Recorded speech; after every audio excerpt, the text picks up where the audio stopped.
Hello friends, welcome back to our channel వర్క vlogs. ఈరోజైతే కానగంతలు అంటారు కదండి చేపలు, అవి అయితే ఫ్రై చేయబోతున్నాను. ఫస్ట్ అయితే మనం ఇలాగ క్లీన్ చేసుకోవాలి. తలను తోకను కట్ చేసుకోవాలి. తర్వాత పొట్టలో ఉన్న డస్ట్ అంతా తీసేసుకోవాలి నీట్గా.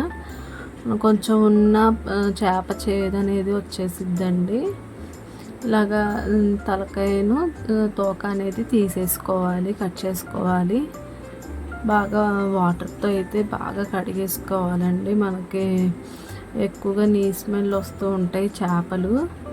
అలాగా మనం 2-3 టైమ్స్ అన్నా కడుక్కోవాలి బాగా. ఇలాగ నేలకేసి రుద్దితే గరుకుగా ఉన్న గచ్చు మీద ఇలాగ గీకేస్తే మనకు నాచు ఉన్న పొద్దండి. చేప మీద ఉన్న నాచు ఏమైనా డస్ట్ ఉన్న పొద్ది.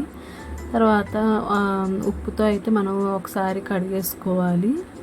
ఆ క్లిప్ కొంచెం మిస్ అయింది. ఫస్ట్ మనం ఉప్పుతో అయితే ఒకసారి కడిగేసుకోవాలండి. తర్వాత వాటర్లో అయితే మనం క్లీన్గా చేసుకోవాలి.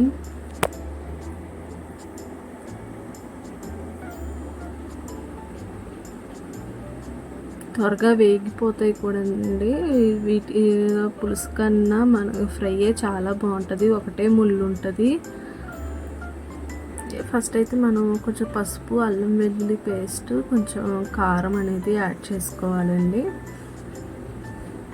సరిపడా అయితే ఉప్పు యాడ్ చేసుకోవాలి. గరం మసాలా కొంచెం నా స్టైల్లో అయితే నేను ఇలానే చేస్తానండి. ఫ్రై చాలా బాగుంటుంది. తర్వాత పెనం పెట్టేసుకొని మనం బాగా హీట్ చేసుకోవాలండి. హీట్ చేసుకున్నాక 2 స్పూన్స్ ఆయిల్ వేసుకోవాలి. ఇలా గరం మసాలా యాడ్ చేసుకున్నాక బాగా మిక్స్ చేసుకోవాలండి. ముక్కలకి పట్టేదాకా, చేపలకు పట్టేదాకా మసాలా అంతా బాగా మిక్స్ చేసుకోవాలి. మిక్స్ చేసుకున్నాక 15 మినిట్స్ ఫ్రిడ్జ్లో పెట్టాలండి. ఆఫ్టర్ 15 మినిట్స్ తర్వాత ఒక పెనం తీసుకొని లేక కడాయి తీసుకొని ఒక 3 నుండి 4 స్పూన్స్ ఆయిల్ వేసుకోవాలండి. బాగా వేగాలి కదా. ఆయిల్ వేసుకొని హీట్ అయ్యాక ఇలాగ చేపలను అనేది యాడ్ చేసుకోవాలి.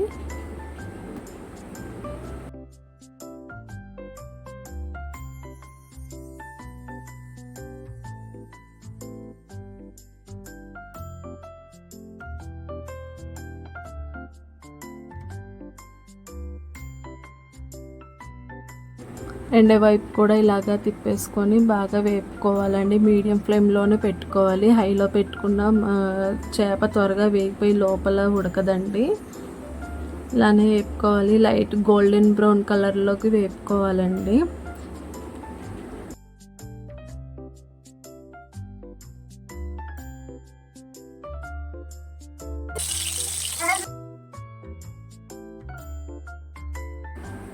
సేమ్ రెండోది కూడా ఇలానే వేపేసుకుందామండి.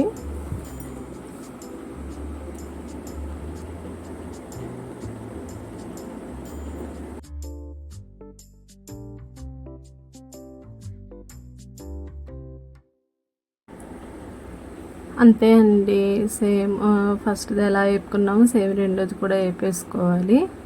ఇలాగా సర్వ్ చేసుకోవడమేనండి. చాలా టేస్ట్గా ఉంటాయి. మీరు ఎవరైనా ట్రై చేయండి. ఎవరైనా దొరికితే కనుక ఇలాగ ట్రై చేయండి. ఫ్రై చాలా బాగుంటుంది.